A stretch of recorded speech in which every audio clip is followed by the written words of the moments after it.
What did you... So it's the finale. What did you think of it? Full spoilers. I enjoyed it. You called it. Obviously, we did get the big befuddlement. Yeah. And it's funny because I don't know if I feel disappointed. However, it'd be a bit hypocritical if I felt disappointed, because my biggest gripe with the whole idea of the show was that I didn't want the shows to be the big jumping off point for the movies. Yeah. And after 9 weeks of speculating on it and like talking shit and like looking at YouTube videos and like reading stuff on Twitter, like the episode was really good. Don't get me wrong, I really enjoyed it. But at the same time, I'm like, yeah, why didn't you do the multiverse thing even though I didn't want it? Yeah, I think that is literally our own fault, because we speculated so much and they never said anything was going to happen, so we're only disappointed because of ourselves. And literally the main thing we both said is that we didn't want to make the TV shows like necessary viewing to understand what's going on in the films, and they didn't do that. But also, like you said, we're just like, oh, well, I thought the X-Men were coming in. I thought we'd see fucking Mephisto or Wolverine or Spider-Man leading into the film. And it's like, they were never going to do that. They proper shithoused us, like 100%, and we Paul acted Bettany was a massive shithouse by saying he was what a guy. working with the actor. He's wanted to work with his whole life. The chemistry on scene is just electric, and it was literally fucking just himself. That's just the ultimate fucking... I think they probably had a word with him now and said, like, right, stop fucking doing that now. Oh, what a guy, though. It was a good episode, though. Fucking that'll be the clip for this episode, by the way. You'll probably put that on the Instagram, like just me and you just laughing about how dumb we are. How dumb we are. Just the things that we wanted came to pass and we're still disappointed. Like, it's funny because like, we were so like critical of the idea of Marvel shows before, and like how we didn't want them to be these like mandatory viewing things. Like in a way it's not mandatory viewing, but no, like technically you could not watch WandaVision and you probably still know what's going on in Doctor Strange because they'll just explain it. Yeah, and then it'd just be like you don't watch WandaVision and all of a sudden Wanda's just there in a newer suit. And and it's a white division knocking about the place. Yeah, like it's nothing really major, but at the same time, by fucking Christ did I want more. Yeah, I know. So I know, obviously, there was the Darkhold, which is the book that was in Agatha's dungeon that I thought play bigger, and it's in the series, so in the episode. So what I said was like right, but obviously it was just a fact that it's like a prophecy book basically that speaks about the Scarlet Witch. Well, yeah, the Scarlet Witch is more like the Dark Phoenix, I think, in the MCU, like this mythical power that like you don't have to train, you just have this stupid power. Yeah, but isn't control it? Who knows? But isn't that what Jean Grey is as well? They're novas, aren't they? Is that what they're called? No, like Nexus being Nexus. Yeah, that's it. Yeah. Is that not what? Isn't that kind of the point of them doing the kind of like really similar vibey, like almighty? Yeah, I guess so. It was good though. Yeah, what did you think of the White Vision? I like the memes that came out of it. The fact that Agatha and the Scarlet Witch were fighting just because they want power and like want control, and then you've got the two visions fighting each other and they're talking about boats. I think that's my favorite bit of this episode, but it also made me realize how much I love like the scenes Paul Bettany's in as the Vision, because the scene of him and himself, I guess, in the library reminded me at the end of Age of Ultron, where like he's like talking about philosophy and humanity with like the Ultron bot, and they're just talking about like humanity and stuff. And in this one, it's like proper philosophy, like what does it mean to be the true self of something? And it just like it's good stuff. Like I'd rather that than punchy all the time, which we did get, to be fair. Yeah, and I do like I think what's the name of the actress who plays Scarlet Witch? Osmond. Elizabeth. We get this song every week. Elizabeth Olsen. Jesus Christ, I need it like on a post-it or something. I think it was her. Somebody in the Marvel community came about and basically said the White Vision is like escaped. He's out there. He kind of has an understanding of what he is and who he is, but he doesn't know the history of himself. He's basically the Marvel Jason Bourne. Yeah, so I think what we're meant to take from that is obviously the the Hex Vision like unlocked White Vision's memories where they were like blocked, but he still isn't the Vision. Like he's still like just a robot who has access to the memories which are unlocked, but he still doesn't like associate them with himself. He still doesn't have a personality or emotions or anything. He is just still a robot with access to these memories, but he still does. He says, "I know I'm Vision," but he still doesn't know what that means to be the Vision yet. He is still not our Vision yet. And you got to say, big up Paul Bettany. Still got a job. Still got the Marvel job, my man. Yeah. But that's what they say. That he says he says at the end of the episode, doesn't he, to Wanda? He says, "I've been loads of things. I've been a voice without a body," speaking to the time where he was Jarvis. I've been not a human, speaking to obviously the time where he's Vision. And he's like, "I've been a memory." And he says, "Who knows what I'll be next?" So he's gonna come back properly, I think. Oh yeah, I think so. And Paul Bettany is a nice character. He's the way they use Vision in the movies. Like even looking back at it, he's a good, light-hearted character. Like like Age of Ultron, where all of them don't know if they can defeat Ultron, and then he just passes Thor the hammer, and it's like everyone's like, "Oh wow, this could work." Yeah. They're like, "Oh, it doesn't matter if you don't trust me or not. We've got to go." And he just hands them the hammer, and they're like, "Oh, that'll do. That works." But yeah, how do you think they're gonna play Vision off now? Do you think he's gonna show up in Doctor Strange 2? I don't know. I really don't know what the hell I'm expecting for Multitude of Madness, because obviously this episode had 2 post-credit scenes. Yeah. And they were both a bit weird. So the first one is like kind of a direct continuation of the Spider-Man Far From Home post-credit scene, where we're referencing like obviously Nick Fury's in space with swords working with the Skrulls, and now so that's kind of set up Captain Marvel 2, and obviously we're going to have Monica Rambeau in Captain Marvel 2 as well, which we know with her powers in space, so that's setting that one up. What do you think about that one, though, the Skrulls showing up? Because that can also lead into the Secret Invasion TV show as well, which is going to have Samuel L. Jackson as Fury in it as well. Yeah, I think it'll be good, to be honest. I think Secret Invasion I'm looking forward to. I wonder how they're going to do that. Like, how many, like, Skrulls are they going to have? Who's going to be a Skrull altogether? Yeah, it's going to be like a weird concept. I think that's one of the shows that I'm actually looking forward to, because they can really dial up the clusterfuck element of it. Yeah. The second post-credit scene is Wanda just sitting in a fucking wood cabin in the middle of nowhere, projecting like a hologram of herself while she like reads through the dark hole, trying to reach into other dimensions to get her kids back, it seems, doesn't it? Yeah, and I'm not a film major by any stretch of the mean, don't get me wrong. But what the fuck was up with that shaky camera, like, drone thing? Did you notice flying into her? Yeah, it was just really shaky. I didn't really notice. And John noticed it as well. It fucking spun me right out. I was like, this is Marvel. They've got literally billions of dollars, and it's flying into this little like cabin thing, and it's shaking everywhere. Yeah. So you think this then will lead into a Multiverse of Madness, her fucking around with powers she doesn't understand? Oh yeah, 100%. I'm trying to think what movies are coming next, because obviously you have to think of the post-credit scenes in those movies, because obviously they're all shot ahead. Yeah, that's true. So we've got Black Widow next. I wonder what the post-credit scene for Black Widow would have been. I don't know. Unless it was going to set up like Falcon and Winter Soldier or something, but surely not now if they're releasing that already. I imagine they would have changed it, to be fair. Whatever post-credit scenes were in place, I imagine they would have changed a few of them because things are releasing out of order. It depends, doesn't it? Like, you never know. Like, the post-credit scene to Black Widow could be something really big and major, or potentially because it would act as Scarlett Johansson's exit from the franchise, it might just be something really nice for her. Because could be. She dead. Yeah, she's dead.com.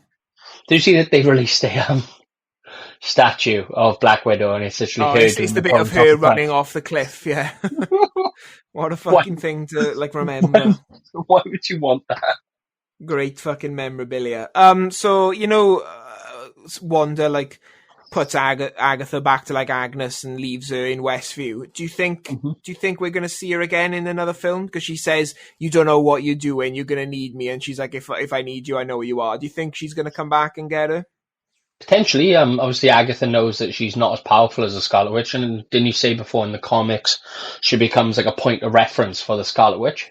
Yeah, she becomes like a mentor type figure. So maybe if like Wanda's fucking stuff up, she'll go for Agatha for help, or Doctor Strange or something like that, or both, and that'll Yeah, lead but to that. Agatha's like 1,000 years old, isn't she? So she's got like the experience. So Yeah, that's true. Um, Quicksilver, all that for a boner joke. that bit did kind of make me go. So Wow. he's been the husband Ralph the whole time, obviously. But Ralph Boner. It's a bit stupid, wasn't it? Do you think it's a misdirect, or do you think they were purposefully like doing this to get us like thinking?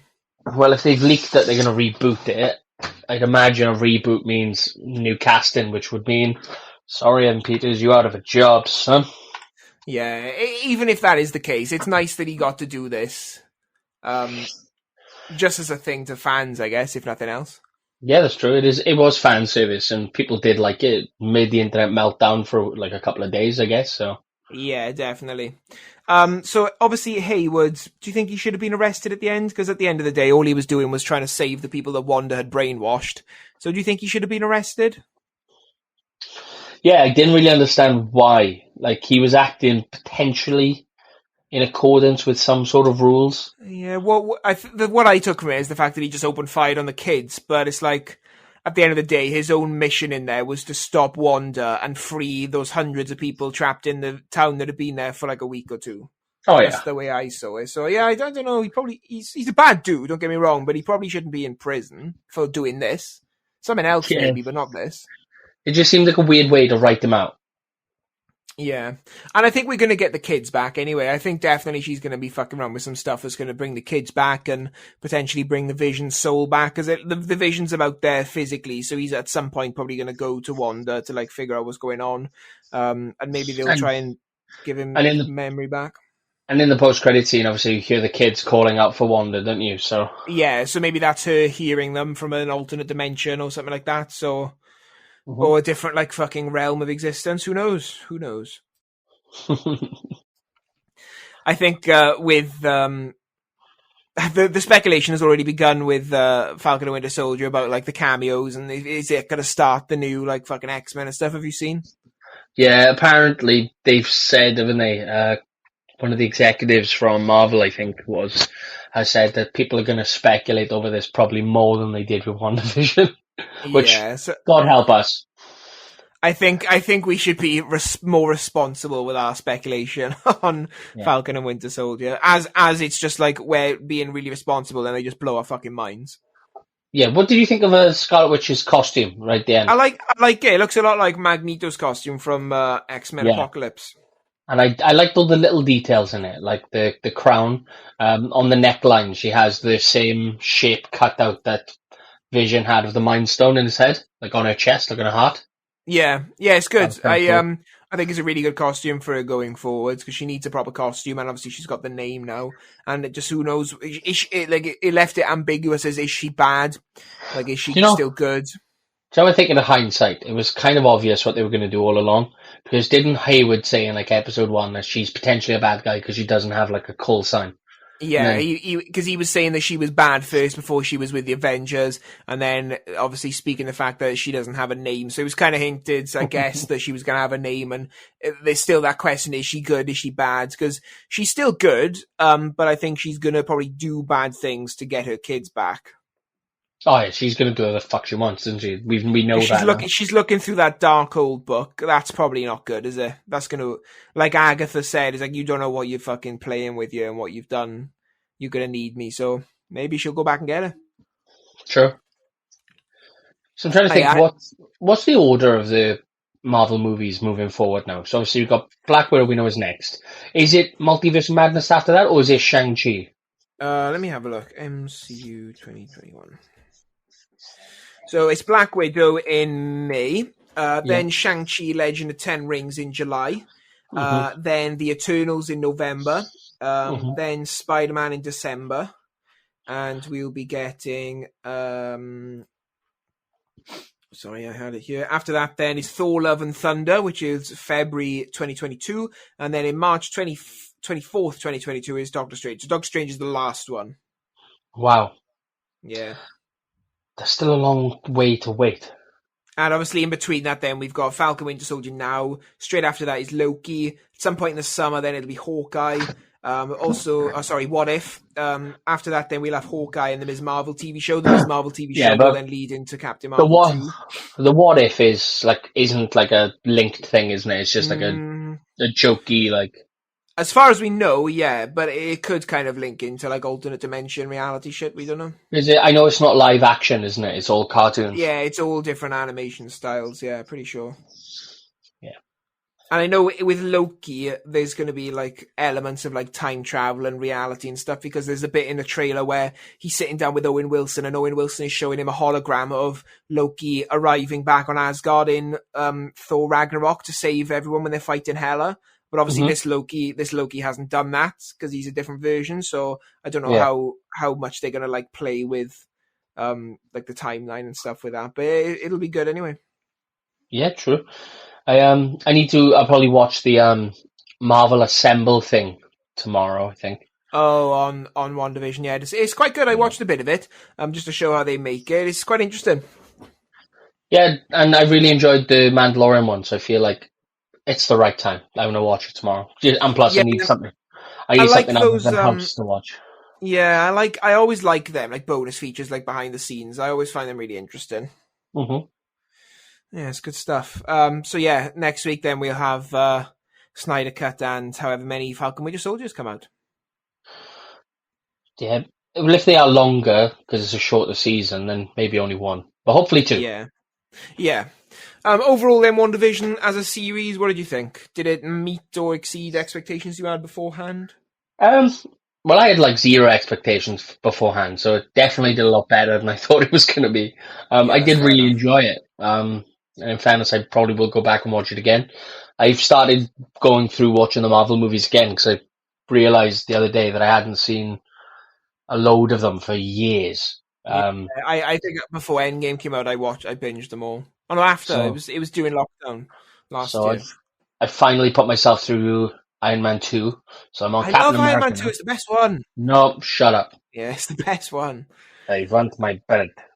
Yeah, the only Marvel film I didn't watch on my binge through was Darkworld. Captain Marvel. Why? I like Captain Marvel. I don't know. I was watching through it and I just skipped it for whatever reason. No, the one I'm tempted to skip is Thor 2. Yeah, Thor. There's loads like Thor 2. I'm not a big fan of Guardians 2 either. Whoa. I think the best ones are the Captain America ones, 1, 2, and 3. They're the peak. You're bordering on an argument, you essentially. It's just Guardians 1 I love, but I'm not sure about 2. It doesn't do the same for me as the first one did. No, the only gripe I have with Guardians 2 is the fact that they didn't do Ego as a planet. Like show him as a big planet with a face. Yeah, they did. There is a scene where you see a face on him when they're fighting him. It's not proper, no. It's not as funny and cool as the comic. No, I know. But yeah, it's not one of my favourite ones. But yeah, I like the first one, obviously, I love. And yeah, just Captain Marvel, Thor, The Dark World. Thor, The Dark World isn't very good. Looking back, there's bits in it that's alright, but it's just not. I'm looking forward to Guardians 3 because we need the saving of Chris Pratt's character because fucking Jesus Christ did they ruin him in the Avengers. He's going to be in Thor Love and Thunder at least for a bit of the film. Like we've seen him on set there, so most of the Guardians are going to be there, so that'll be fun anyway. Yeah, it's just I couldn't get over how bad he was in Infinity War. Like the character, like it was just complete change from like what he was. Yeah, I don't know how much of that was like the Russos interfering because I don't know how much James Gunn actually had input wise. But yeah, I don't know. Maybe that's just how he's supposed to be, and he just acted like a twat in Infinity War. True. Anything else you want to say then before we shoot off? No, it's pretty conclusive. Yeah. Oh, the only other thing is the X-Men reboot. Kevin Feige's going to be the producer for that film. Ooh. So he's going to like oversee the film itself, and as well as the X-Men's the mutants' introduction into the MCU, I should say. That makes sense because that's quite a big thing. Like, yeah, in terms of the value of the individual properties, obviously before any of the Marvel movies came out, X-Men and Fantastic Four are like the two biggest selling like Marvel things. Well, and Spider-Man. yeah. So they're probably going to want to make sure they do them right, especially with how shit the recent X-Men movies have been and the last Fantastic Four movie. So yeah, literally, it makes sense that he steps in. Like they get like the top boy in just to make sure they don't fuck it all up. Oh yeah, 100%. Yeah. Anything else you want to say then before we leave? No, good. Cool. There you go. Thank you very much for listening. If you want to get in touch, you can do so. Email regulartalkpod@gmail.com, through the website at regulartalkpod.com, or on any of the socials at regulartalkpod. I'm on all the socials at LewisJ3991. And where are you? At Mr. Dan. Beep. Yeah. Probably be a long one next week because with Snyder Cut and Falcon the Winter Soldier. So fucking strap in. Like, that's what I can say. And it'll probably be an episode you want to listen to, because if the Snyder Cut's good, it'll be probably an hour of me and Lewis like in euphoric happiness. And if it's shit, well, we all know how we like to trash movies. But what if it's just not any of those? I hate films where it's just like they're not great and they're not crap, because you can't even rip into them or praise them too much. Oh, that's where I come into my stride, Lewis Jones. Yeah, I'll find a way to rip in that piece of shit. I'll find some things. There we are. I'm looking forward to watching it, to be fair, though, so it should be good either way. Mm-hmm. Cool. There we are. So thanks for listening, and we'll see you next week for what is probably the most anticipated one of the month. Of the year. The millennia. Yeah. There we are. Thanks for listening, and we'll see you soon. Bye-bye. Goodbye.